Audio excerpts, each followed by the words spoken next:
sir programme में आसली मु आगु भी सेम्फर्ट काम कर association as a family but Amol sir workshop आसली बिकज मैं इवेंट भी देखुली प्लस अमोल सर सागे मुझे एसोसिएटेड सेम्फर्ट सांगे आई वर्क विथ सेम्फर्ट it's a very good management आउ दे रियली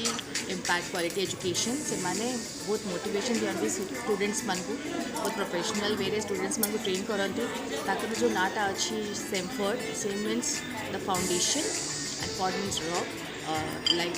से पार्टा क्रिएट करती स्टूडेंट्स मान जो कि स्टूडेंट्स माने लर्निंग को बहुत इंटरेस्टिंग वे एक्सपीरियंशियल लर्निंग जो नुआ एजुकेशन पॉलिसी आसी नेशनल एजुकेशन पॉलिसी से माने अर्ली चाइल्डहुड केयर एजुकेशन को फोकस कर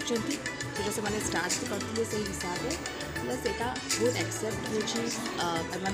young learners activity based learning को प्रमोट कर बहुत स्ट्रक्चर्ड लर्निंग अच्छी और ये इवेंट सर सब एक्सपेक्ट को कवर कर केमती आम गोटे भल स्किल स्टार्ट करके कम्युनिटी को किसी वैल्यू एडिशन कर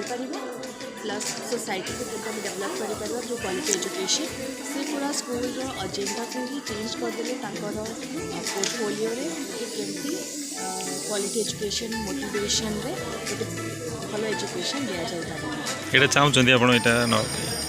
चाहते आप चाहते